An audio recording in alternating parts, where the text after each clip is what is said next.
Welcome to the Philly Prime Podcast. The big story this week in Philadelphia was the fire and collapse of I-95. That's gotten plenty of news coverage. This story we're going to talk about today has been dominating the headlines for the last couple of months. This is drifting, as they call it.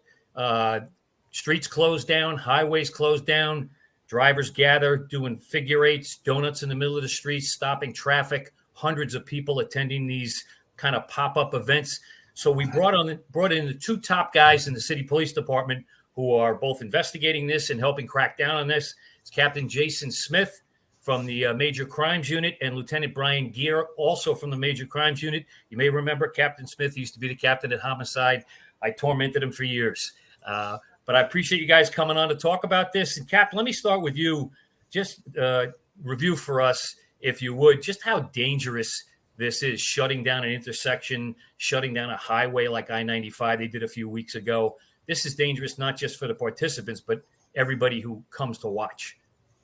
Yeah, absolutely. So, and we've been experiencing this with more frequency. Certainly, it's definitely a public safety threat, but it's also a threat to law enforcement as well.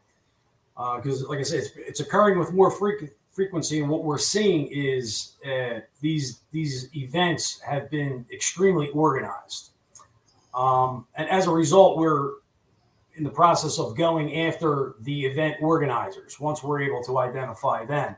But yeah, at the incident that occurred last Saturday night into Sunday morning, we observed some 300 to 400 spectators.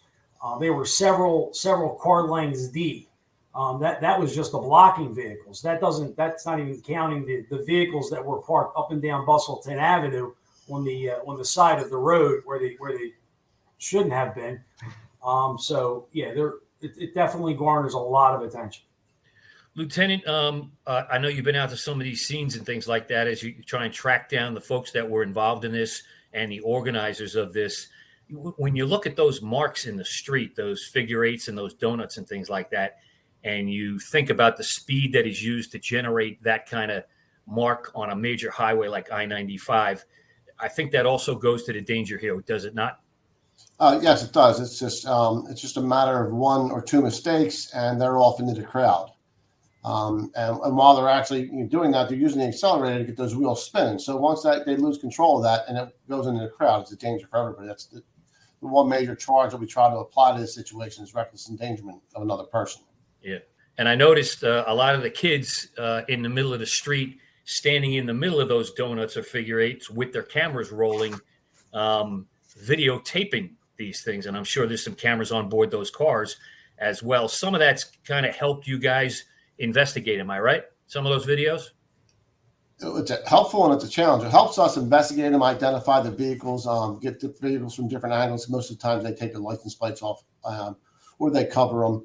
Also, a lot of those people are part of the organization of promoting this. So as much as it helps us for the investigation, it also props this type of behavior up on social media. Yeah. They're trying to get clicks and they're trying to get, garner some type of attention on the internet. Okay. Captain, the lieutenant just mentioned social media. That's a huge component of this, is it not? How they get these people to turn out. Somebody comes up with the idea, the location. Kind of walk us through how they're using social media to make these gatherings occur. Yeah, so you'll see an event organizer get on there and he'll promote the event, and there are a lot of people in his network, his or her network, I should say, and they will end up sharing that event, and that's what causes it to really blow up at times. But as the lieutenant mentioned, we also use that to our advantage. We work very closely with our criminal intelligence unit.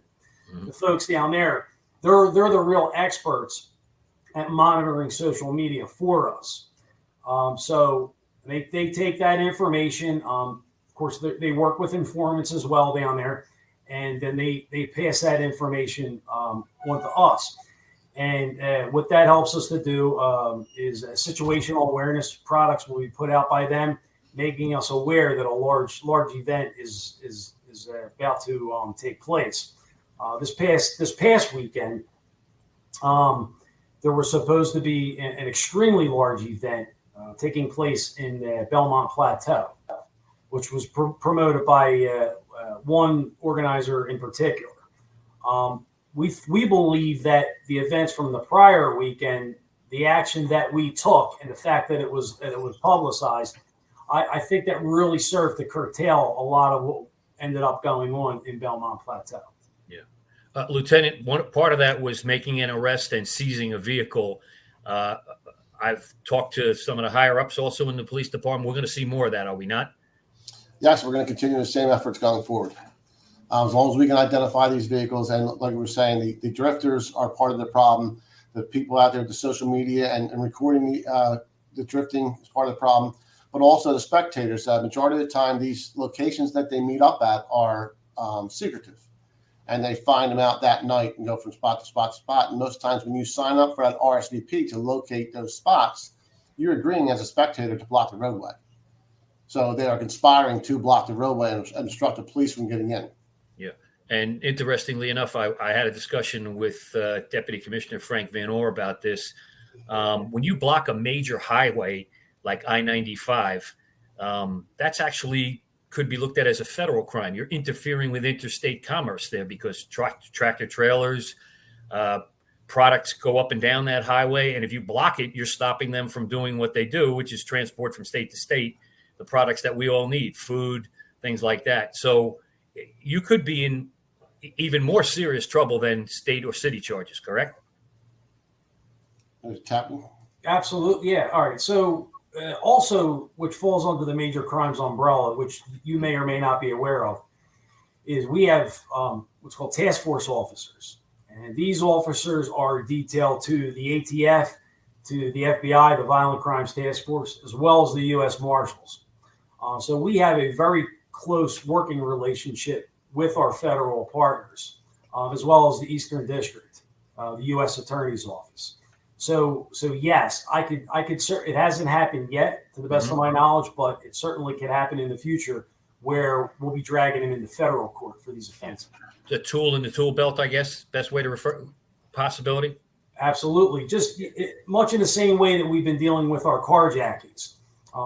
Many of those cases had been referred to the U.S. Attorney's Office, and we're being made aware that the criminals are aware of this, and that's beginning to circulate amongst their ranks, and that certainly serves as a deterrent. Yeah. The incident on I-95, unfortunately, where a young man lost his life, we'll get to that in a second. Now you can't comment on that investigation, but that situation, locking that all down, a lot of those people, if I understand correctly, some of the information I saw, were not from Philadelphia. They were from Delaware County. So this is not just attracting people in Philadelphia, Lieutenant. This is attracting people from outside the city, coming into the city to participate and or spectate on these kind of things. No, yeah, we have people coming from outside the city, from outside the state, New Jersey, Delaware, Maryland, Virginia, and then far across our state, we have a vehicle, a license plate that read from Pittsburgh. Yeah. So they come up to 5 hours away to participate in these type of events. Yeah, and you mentioned before they like to block out their license plates, correct, so that you can't detect who they are. Yeah, so you guys sometimes can get to the bottom of that, even though they do that. Yeah, well, a lot of the cars you will see that they're distinct. It's not just a bunch of black Chargers out there. Some of them have distinct markings, stickers on their windows. They all some of them are part of different vehicle clubs, so they'll put that information on the front windshields. We try and identify them through the assistance of criminal intelligence. Okay. We also have some diligent, if I may, Dave. We also have some diligent police officers, which happened at the last event.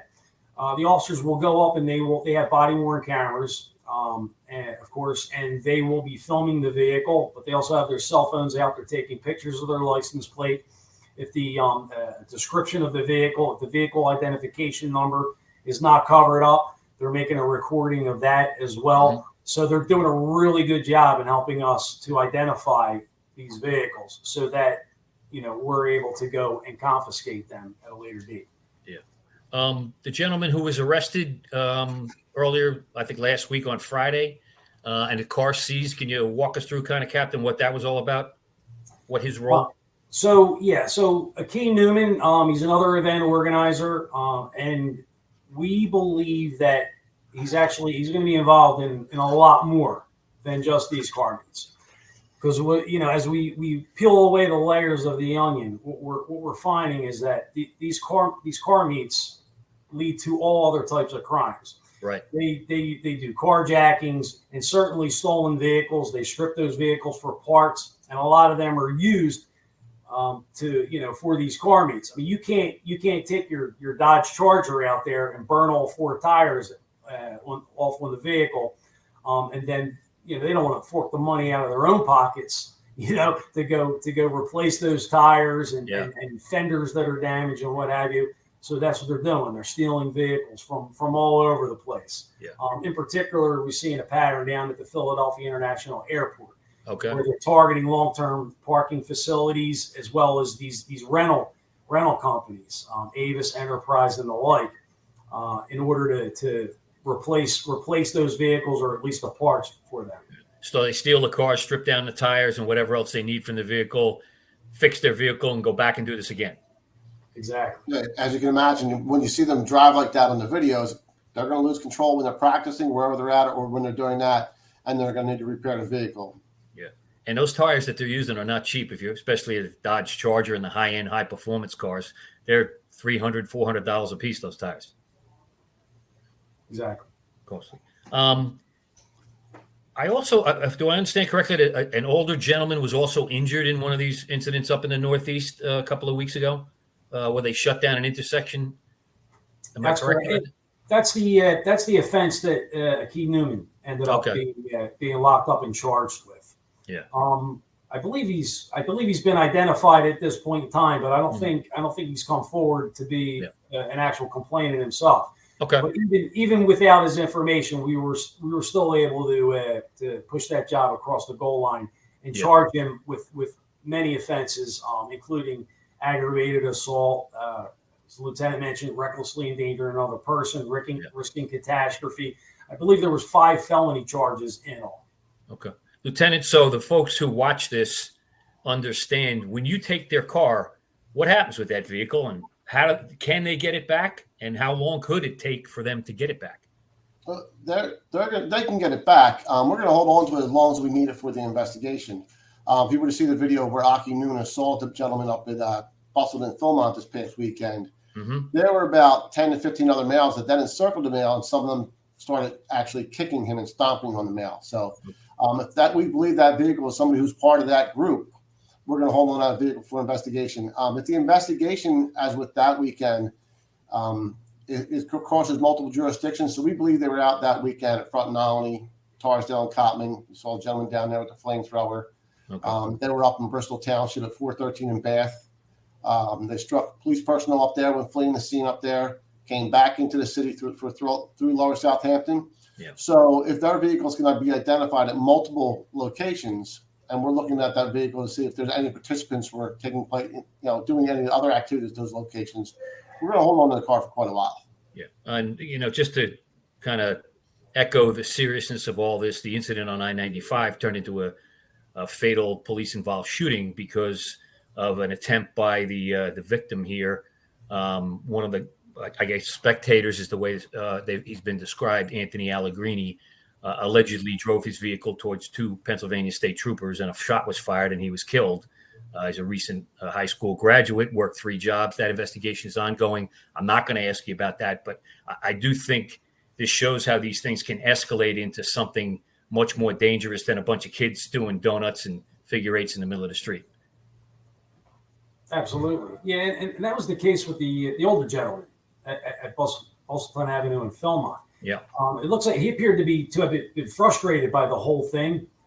From what I understand, he's a Ukrainian immigrant, and he put himself in a really bad situation by actually going after those vehicles. If you saw the video, Dave, he loaded up a sock with rocks or something, and he was swinging it at those vehicles, and that could have really gone horribly wrong. Yeah. He could have been run over by those vehicles. Or beaten even more severely than he was. Yeah. Okay. Lieutenant, if you could speak to the young people out there that are paying attention to this on social media and thinking this is just a cool event to go to, what would you tell them? I'd tell them to stay home. I tell them it's safer to stay home. They're not going to get in trouble if they stay home, even if they just think they're showing up to just see what's going on. They're parking in such a way that's going to block the highway. Even with that incident up at Busselton and Philmont, or when they moved further down to Busselton and Byberry as they were fleeing, there's area hospitals in around some of these locations that someone that could be in a medical emergency trying to get through there, get their wife to the hospital, have a baby, or some family members having health issues.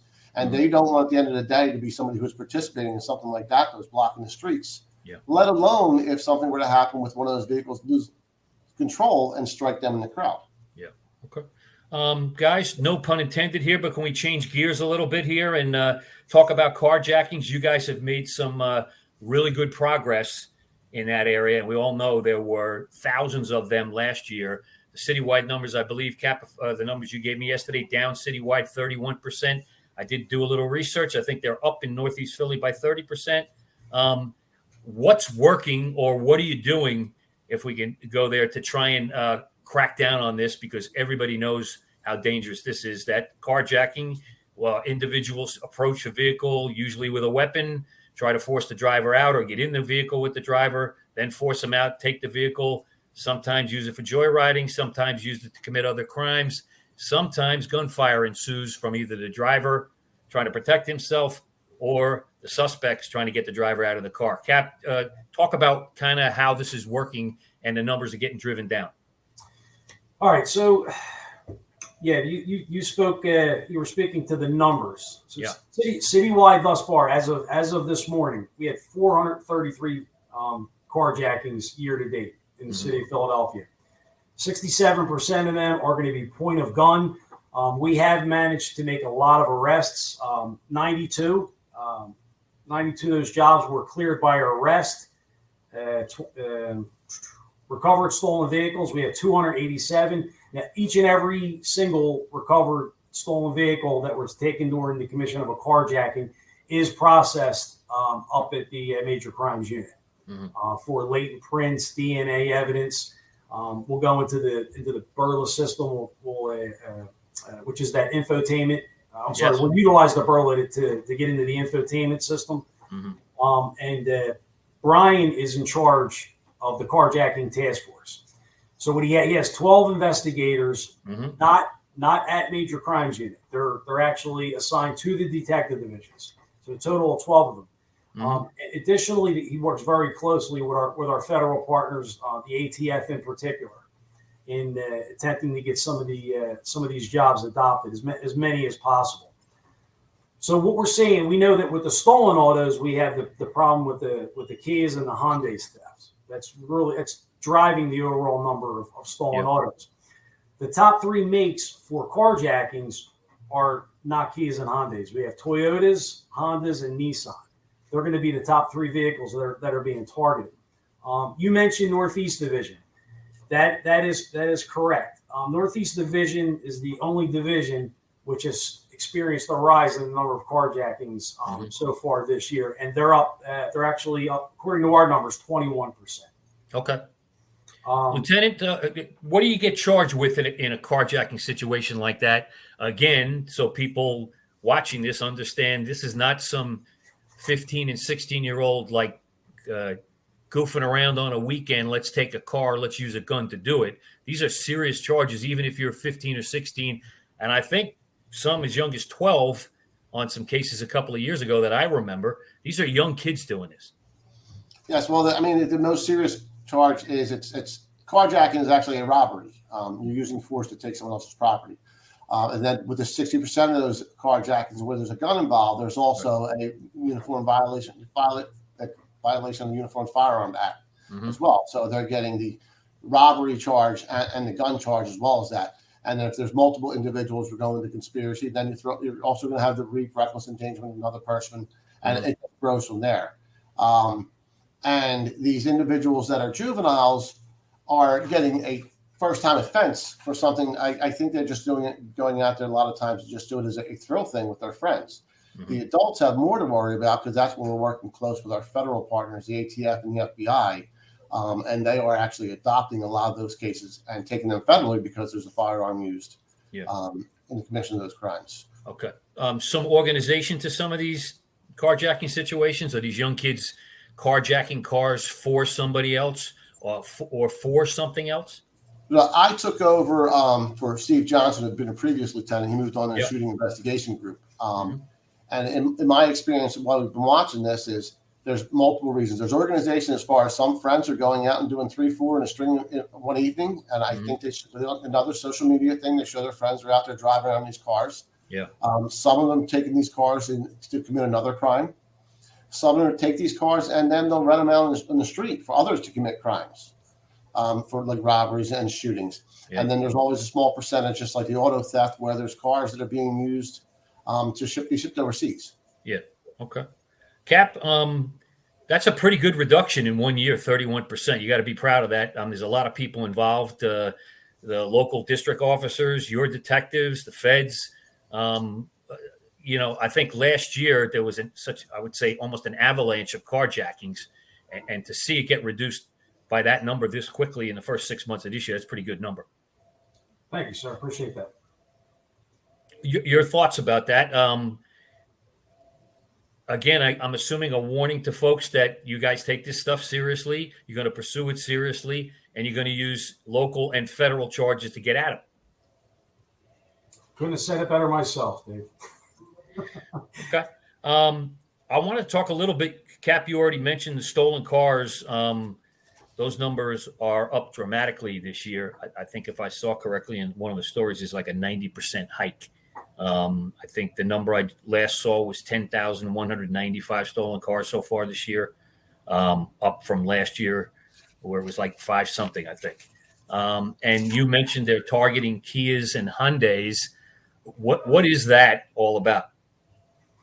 So from what I understand, it originated in Chicago. It was called the TikTok Challenge. Okay. And somebody somehow figured out how easy it was to steal these vehicles. So the normal MO is that they break a rear passenger window, make entry to the vehicle, they crack the steering column, and for models, Brian can correct me, but I believe it's models previous to 2020 are the ones that are the easiest to steal. And it's as simple as using a USB, which becomes your key for all intents and purposes. So I'll throw out the numbers to you. As of this morning, we had 10,783 stolen autos year to date. Okay. Which represents a 92% increase from the previous year, in which we had 5,609 at this point in time. 6,322 of those stolen autos are Kias or Hyundais. Wow. So that represents 59% of all stolen autos. Right. 2,075 were attempts, or 19% of all of our stolen auto reports. Yeah. And they were mostly all Kias and Hyundais, probably 97, 98% of attempts. Although we are seeing some knuckleheads, they think that they can steal a Toyota in the same manner that they can Kias and Hyundais. Yeah. So they'll break in the same way and try and crack the column and realize they can't do it. So unfortunately now, we carry all of our attempts as completed stolen autos. Okay. But either way, whether it's an attempt or a completed stolen auto, the person that owns that vehicle is victimized because now they have to take off time from work, they have to get the window replaced, the vehicle fixed. From what I understand, the manufacturers are making strides in implementing anti-theft software that probably should have been in there in the first place. And of course, there is a campaign to distribute as many car clubs as possible to deter this as much as possible. But this is mainly a juvenile issue when we talk about the Kias and the Hyundais. Most of those that we're arresting for this are juveniles. A lot, and some are 18, 19 years old. These are people that just haven't grown up yet. Yeah. Lieutenant, is the attraction just because these two vehicles are easy to get into and steal, or is there some more underlying reasons why they want those vehicles? And then what are they doing with them once they boost them?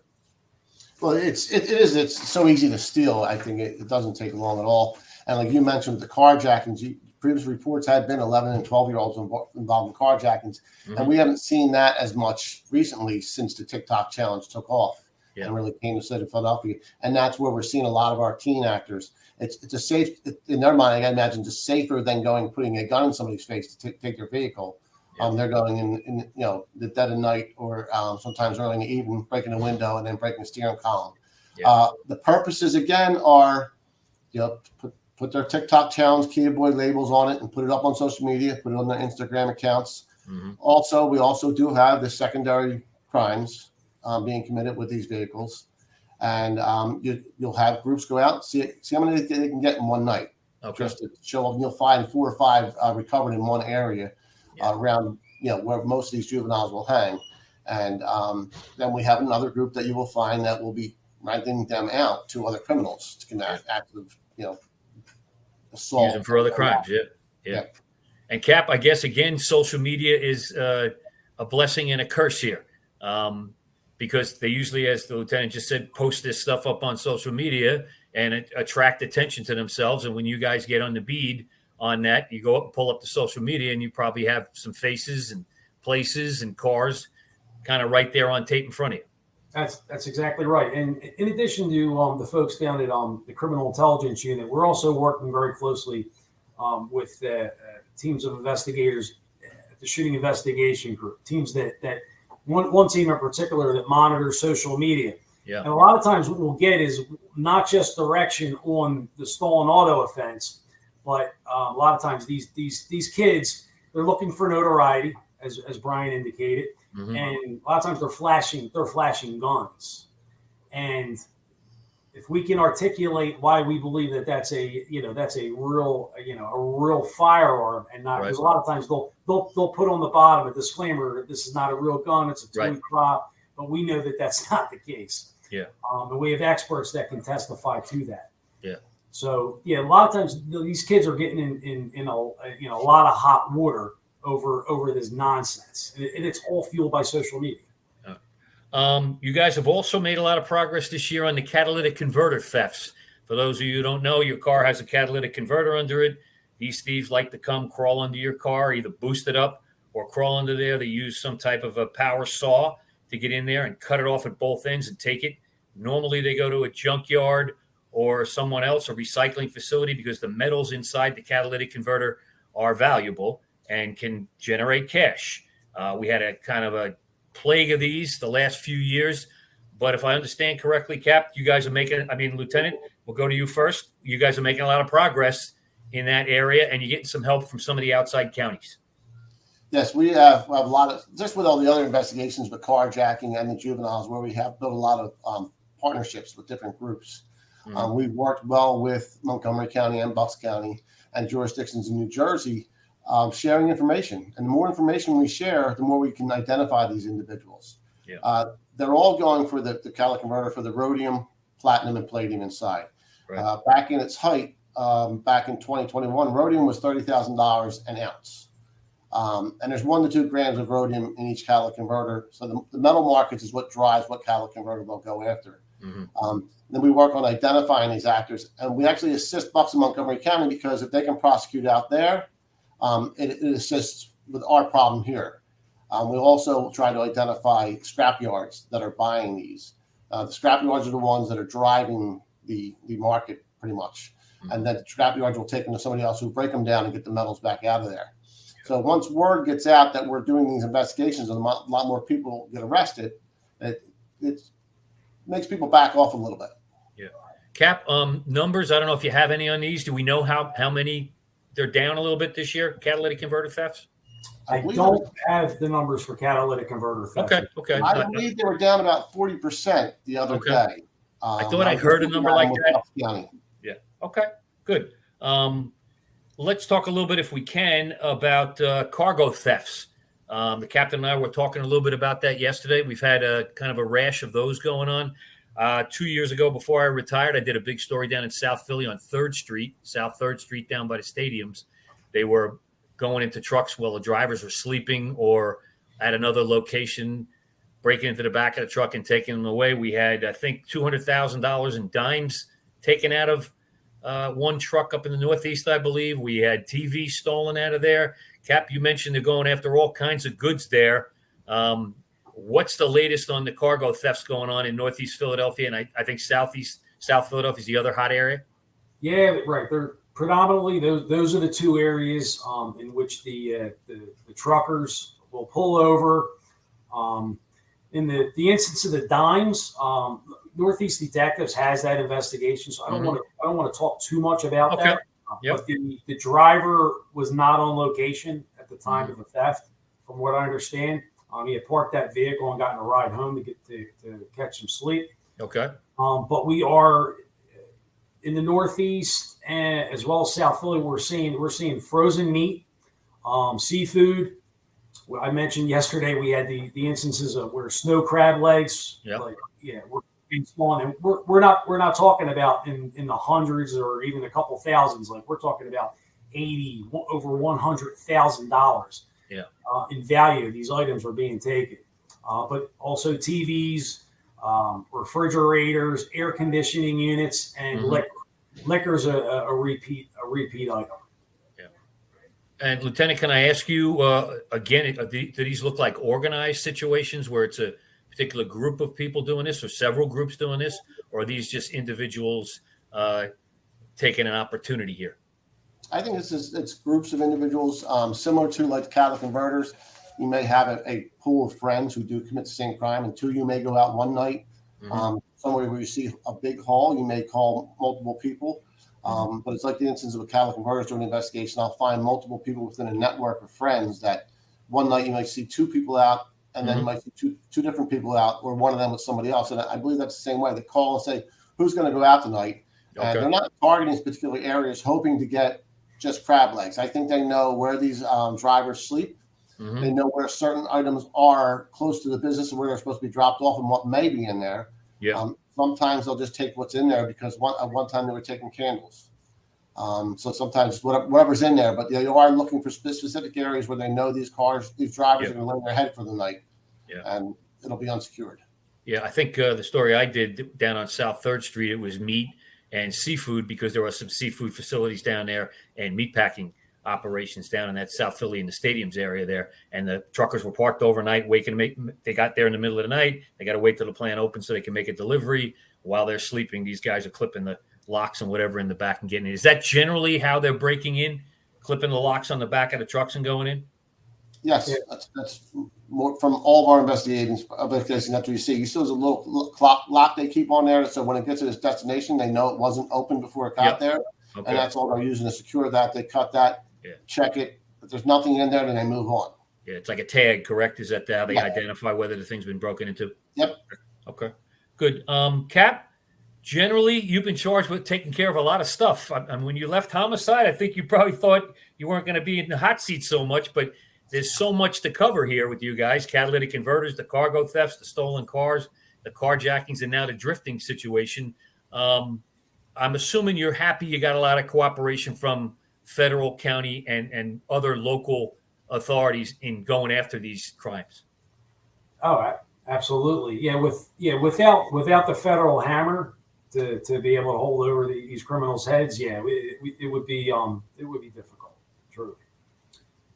But we do, it's as you mentioned, we have I was surprised myself. Yeah. I knew, of course, I was here for a brief period of time in major crimes before for 9 months prior to going down a homicide unit. Yes. But back then we primarily dealt with stolen autos and theft of vehicle parts. Yeah. But then, since I've in the meantime, since I've came back, it really mushroomed into all these other things: cargo thefts, catalytic converters, and especially the carjackings. Yeah. That takes up a lot of my time, and especially Brian's time. Okay. Lieutenant, can I ask you, without being specific, are you confident we're going to see a lot more arrests in all of these areas in the coming months?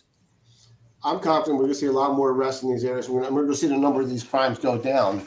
And it's driven by just historically what they would say, even with businesses, 80% of your business is 20% of your workers, and it's the same thing. 80% of what's going on, that's 20% of the people who are committing the crimes, driving those numbers. And as long as we continue to work with our partners in the various different levels of catalytic converters, carjackings, auto theft, keep information sharing with Bucks County, Montgomery County, and surrounding jurisdictions, ATF, the FBI, the DA's office, probation and patrol for both adults and juveniles, and the men and women that work in this squad and the detective divisions. Those numbers will be going down through the next 6 months. Okay. Cap, this is Thursday before Father's Day weekend. I'm assuming you'd like to put a word out there to folks who are thinking about gathering for these little drifting donut figure eight events, that's not a good idea this weekend, and you'll take their car and they'll get arrested. That's correct. What's the warning you'd like to go out on Thursday when this podcast comes out? Don't do it. Just don't do it. It's an extremely unsafe act, and you can be seriously hurt or killed just by being a spectator at one of these events. Unfortunately, I hate to say this, but it's not a matter of if, it's a matter of when somebody gets seriously hurt. And that's why the police department is taking this situation so seriously. And that's why they're devoting the amount of resources to it as they are. Every Friday, Saturday, and Sunday, we have a contingent of officers in patrol and who respond to these incidents, and we also have investigators, a team of investigators, not just 2, 5 to 10 investigators on standby to respond to these incidents, to take action in real time, and work on the job accordingly. Yeah. So the bottom line is don't do it and stay away from it if it's happening. Well, my message is to stay out of Philadelphia, because the discussion we had, it came up that, like, the vast majority of these folks, they're not even from Philadelphia. Yeah. We're seeing them come from all over the place. Right. And they think that Philadelphia is some kind of playground. Yeah. Which they bring their toys down, and that there's not going to be any ramifications. And we're here to show them that that's not going to be the case moving forward. All right, Lieutenant, we'll give you the last word. I'm gonna go with the captain and stay out of the city. We're gonna prosecute you for any criminal action, and we're gonna take your vehicles. As long as that vehicle is part of the investigation, we can hold on to it. We will. Yeah. That's the best warning I can give them. Okay, great. Captain Jason Smith, Lieutenant Brian Gear from Major Crimes Unit. Thank you guys for joining us on the show today. A lot of great information, a lot of good content. Couple of warnings there for people. This is like a real stupid thing to do. I would advise not to do it, because these 2 gentlemen and the people who work with them will be knocking on your door and taking your car. So appreciate you guys being on the show again. Thanks for being here. Thanks, Dave. Appreciate it. All right, that's it for Philly Prime this week. We'll have another episode coming up next week, so join us then. And again, Captain, thank you, and Lieutenant, thank you too. Appreciate it. Thank you, Dave.